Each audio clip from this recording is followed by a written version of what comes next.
as I say, it's my preference not to talk about it too much, because my focus is on the mystery. Because it's like, the psychic world is a little bit like a rough neighborhood that you're driving through.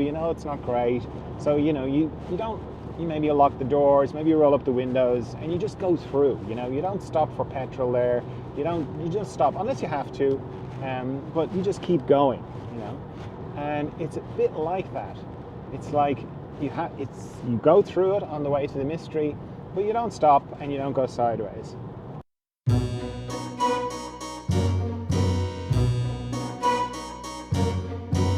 Hello friend, John Dalton here for the Emergence Podcast, where we talk about love and consciousness and the mystery.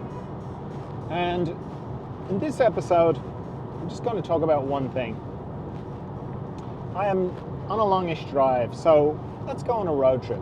Let's go on a road trip together and we'll have a little chat about this one thing. But before I get into that, I want to give you a little update on the Enlightenment Retreat in Madeira. As you may know, I am doing an Enlightenment Retreat, a 21-day Enlightenment Retreat, or 21 days of Enlightenment Retreat.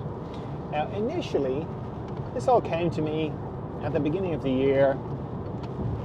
I was writing out the different things that were going to happen in the year, and I found myself writing 21-day Enlightenment Retreat, attended by 500 people, no less. And I sat there blinking at that for a long time going, what even is that? And I wasn't even sure why I wrote it. It wasn't just, it was in among all the other things I was doing at the beginning of the year. You can go back and listen to that episode. So, on it went. There was a lot of interest. A lot of people were very interested in it and like, oh yeah, Enlightenment Retreat, let's do that. Now, I had this thing about the island of Madeira, which I'd seen a video for, and I was very drawn to it. And I, for some reason, thought that I had written about going to Madeira and doing it there, because it all went along fine. But then the movement forward, particularly to do with Madeira, stopped. Then I went to Innsbruck for a month. And I hadn't traveled in, I think, about 4.5 years. And the actuality of travel and the going to Madeira and doing this thing, because I wanted it to be, it's not so much I wanted it, it sort of felt like there was going to be a lot of walking involved as well. Okay, long story short, I went back and looked at what I wrote, and I had no mention of Madeira in it. I was like, oh, I thought I'd written 21-day Enlightenment Retreat in Madeira, but I hadn't. I'd just written 21-day Enlightenment Retreat. So, the update is the 21-day Enlightenment Retreat is still going ahead. It still starts on the 23rd of September. It's still, you don't have to come for the 21 days. You can come for as many or as little days as you want. But what is the same is, everything is the same, except it's just not going to be in Madeira. So, it's going to happen in Ireland. It's going to happen in County Kerry. It's still the same date. And the process that leads up to it is going to start very soon.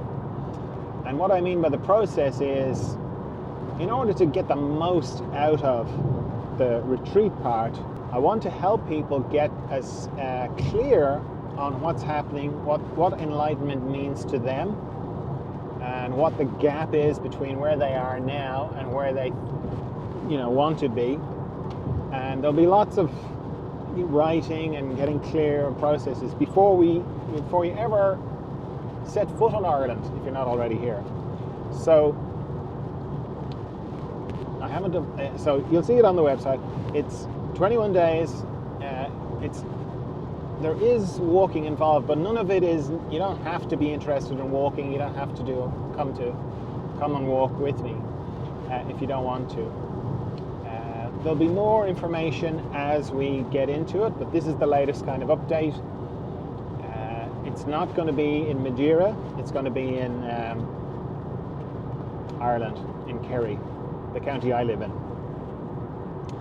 And I think the Madeira thing is, for me, I think I'm going to go to Madeira, and maybe in future years I'll do it on Madeira, but not for this one. This one I'm going to do in Ireland. In fact, probably I think I might end up doing one in Madeira and one in Ireland maybe every year, but I'm not sure. We'll see how it goes. So that's that. Now, the thing I want to talk about is something I don't like talking about. And the reason I don't like talking about it is it's very distracting. And if you've listened to me at all, you will know that I talk about the mystery all the time. I love talking about the mystery, even though I can't really talk about it. Meaning, my mind never experiences the mystery, yet my mind has to form the words. Now, what I don't like talking about is the bit on the way to the mystery. It's not so much I don't like talking about it, it's just I don't want to give it any energy because it's very distracting. So it reminds me of I used to live in Australia, and my spiritual teacher was Barry Long, and I lived in Brisbane, and he did all his meetings in Mullumbimby, in northern New South Wales. So I used to have to drive down on the Gold Coast Highway. And there's a section on the Gold Coast Highway, and on either side of the highway there are about 4 massive theme parks.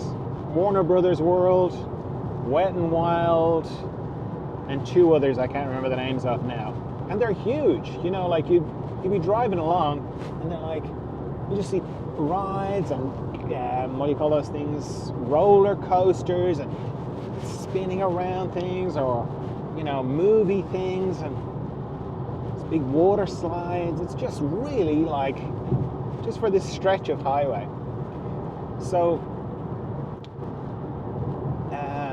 when you go asleep, you kind of go through this place all the time anyway, because you start off and you're dreaming, then dreaming turns into the psychic world, and you go through the psychic world and you drop out the bottom into deep dreamless sleep. So that kind of strata way of thinking about it I find helpful for me. And the bit I don't really enjoy talking about too much is the psychic world, because it's like those that stretch of the highway with the theme parks. It's distracting. Like if you wanted to go to northern New South Wales and you kept stopping to go to the amusement parks, you'd never get there. You'd just go sideways. And that's what can happen with the psychic world. In the descent, because like what I teach in terms of meditation and what I do myself for meditation is I'm going to the mystery. So I'm going where I go to in deep dreamless sleep. I'm just doing it consciously in meditation. So the psychic world is so interesting that it's very easy to go sideways in it. Now, why am I talking about it now? I'm talking about it now because it's coming up a lot. And I have a psychic training that I did a couple of years ago that people have got lots of value from.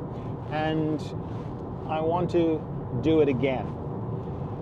Because even with it, I still get lots of questions.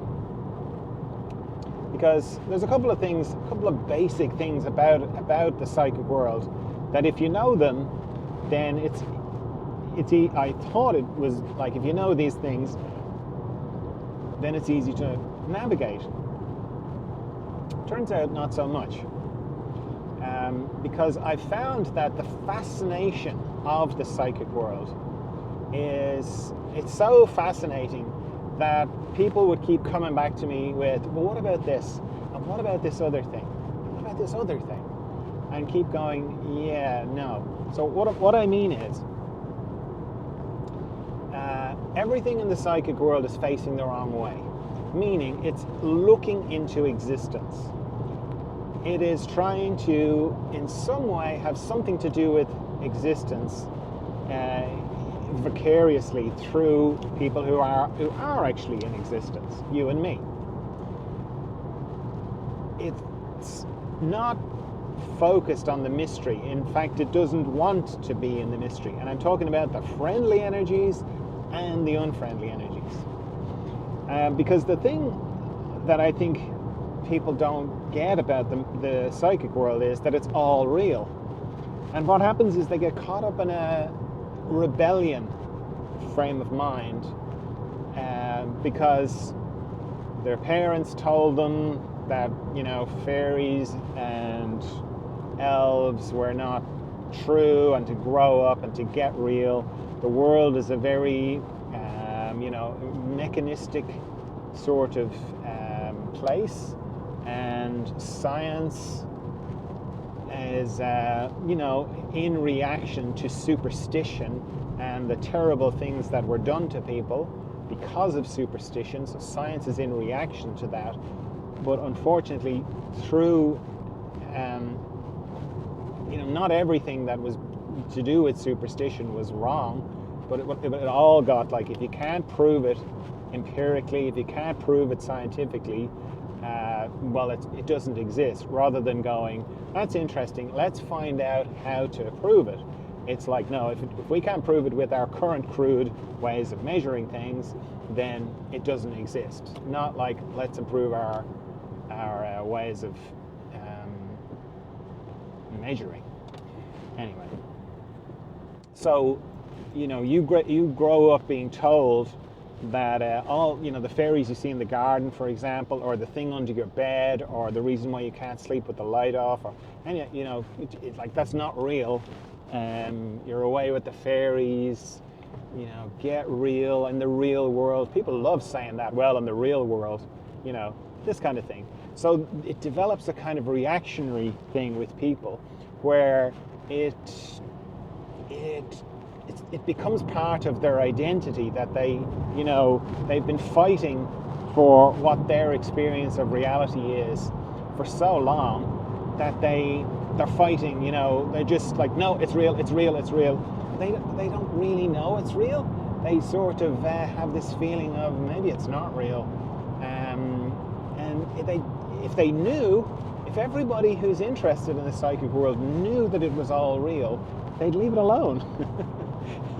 Because it's all true. All the good stuff, fairies, angels, you name it, all the lovely things you've ever heard about, all true. But it also, all the bad stuff is true as well.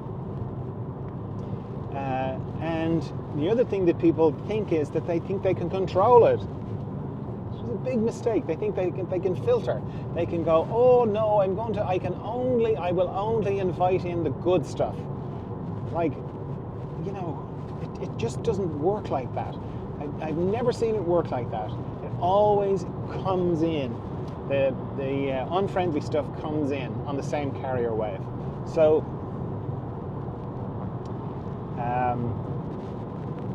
you can get great information from the psychic world, but you get better information from the mystery, because there's nothing to speak of in the mystery, and everything comes from the mystery anyway. So people would come on the training and I'd explain all this and much more, and then they'd kind of go, oh right, yeah, okay, I get it. And they get the kind of, it's dangerous stuff. I don't like talking about it, the fact that it's dangerous, because it generates fear, and I don't want people to be afraid. That's the other thing. People go, oh, the psychic world training, oh, I don't want to do that, I'm afraid of it, And it's like, well, it's happening anyway, so you're better off to know about it. You're better off to know that you're being influenced, or other people are being influenced, or at least what you're dealing with and how to deal with it. But it's hard to kind of talk about it without people getting afraid. I don't want to make anybody afraid, but I also don't want people getting hurt or bad things to happen to them. And they can, unfortunately, they can. In fact, most of the terrible things that are going on in the world are to do with the psychic world, are to do with people being influenced because the unconsciousness in them resonates with the unconsciousness in the psychic world, or vice versa. And so it's, I wish it wasn't this way, but it is this way, you know? So, so this is the part where I want your help, because, you know, if you're not interested in it, great, that's fine. That's no problem at all. As I say, it's my preference not to talk about it too much, because my focus is on the mystery, because it's like, you know, the psychic world is a little bit like a rough neighborhood that you're driving through. You know, it's not great. So, you know, you maybe you lock the doors, maybe you roll up the windows, and you just go through. You know, you don't stop for petrol there. You just stop unless you have to, but you just keep going. You know, and it's a bit like that. It's like you go through it on the way to the mystery, but you don't stop and you don't go sideways. So, how to talk about that? How to describe it? How would you describe it? How would you like it described in a way that is of interest to you, if you are interested in it? Because people sort of go, they're not interested. It's a bit like the enlightenment training. No one mentioned anything about being interested in enlightenment until I mentioned I was doing an enlightenment training, and then suddenly people were coming out of the woodwork going, "Oh, I've been trying to get enlightened for 40 years. I've been trying to get enlightened for, I'm really interested in it." And I'm like, "Oh, okay." So it's kind of the same, you know. Now you mightn't be interested. You mightn't relate to the psychic world, but you might relate to fairies. You might relate to guides. I'm really into my guides, or I'm really into my higher self, or I'm really into aliens, or I'm really into beings in other dimensions that speak to me. I'm really interested in channeling. I'm really interested in automatic writing, or anything else, the Akashic records, or anything at all that's classified as paranormal, anything like that. It's all part of the psychic world. And once you understand how it works and how you deal with it, and all this is has come from my own direct experience. You know, like I got a good start with Barry Long. He was onto it. He kind of knew that it was a distracting place. But Barry wasn't a therapist, you know. He was a journalist who turned into a spiritual teacher and guru, according to him. Whereas, I've been working with people for 30 years, and it just comes up. It just comes up over and over and over again. The sort of different things that people have to deal with. Yeah, often the problem goes back to the psychic world, either through influence or some kind of possession or some kind of something, on the person, or that kind of thing. So it goes on whether you know about it or not. So that's why I'm kind of going, I have to address it in some way. So there's that. What to call it? I don't want to frighten people off, but then it's like saying, how do I talk about fire without talking about the heat? So let me know what you think, or let me know what appeals to you. Maybe it should be lots of different little trainings. Like if you're interested in fairies, I'll do a fairy training. Let me know. And then the other thing is what's your interest? What part of the psychic world are you interested in your spiritual life? Because people think that it's all part of the same thing. That oh yes, I'm very spiritual. I see people saying, I'm very spiritual. I'm really interested in channeling ascended masters. Ascended masters are in the psychic world. They're facing the wrong way. They're still a part of them that's fixated on existence, instead of go all the way, mate. Go all the way. Continue on into the mystery. Just the mystery. You came out of the mystery. Why are you hanging around in the psychic world trying to teach people? Or people might say, I'm interested in channeling. it's like that's consciously letting something speak through your mouth. That's possession. Like, why would you do that? Like, because, what are you doing while you're channeling? You're not growing consciously. You have to listen to the recording, and if you can't hear it yourself, and if you can't hear it yourself, how is that making you more conscious? You're just letting something that's facing the wrong way flap your gums and have its little bit of life, even though it's like in its mind it's like, oh, and I'm helping the humanity. It's like, go into the mystery, continue all the way into the mystery, finish the journey, and trust the mystery to do it, which it does, which it will. So it's a big subject, okay? It's not something that I can cover in a short little episode of the podcast, but it is a big thing. It's important to understand it. I want to, as I say, I have lots of experience of it, and I want to help. That's why I do any of this stuff, is to be of help, because I see regularly in my one-to-one sessions the effects of this, and how devastating it can be, and how much misinformation there is about it, and how it gets tied up in this being a rebel thing and showing mom and dad that it was true, and inadvertently inviting in a lot of dark stuff and laboring under this misconception that you can control it and that you can keep the bad stuff out, which you can't, and not knowing where the real power is and all this kind of stuff.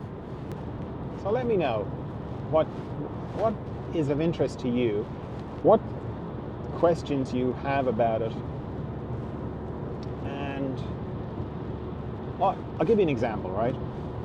Often people who know a little bit about the psychic world think that you have to protect yourself from the dark forces. That's what you have to do. That's how you can do it. You can open yourself to your angels and yes, angels are in the psychic world too.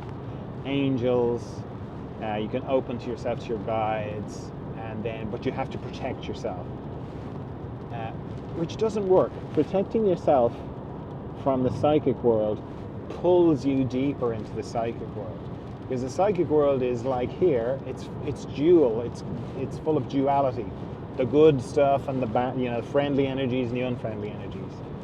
So if you are getting into a fight with them, fight for good and evil, anything like that, there's none of that in the mystery. There's no duality in the mystery at all.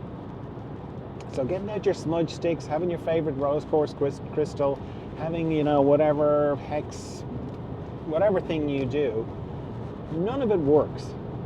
None of it actually protects you. In fact, if anything, it's a bit like throwing blood in the water for sharks.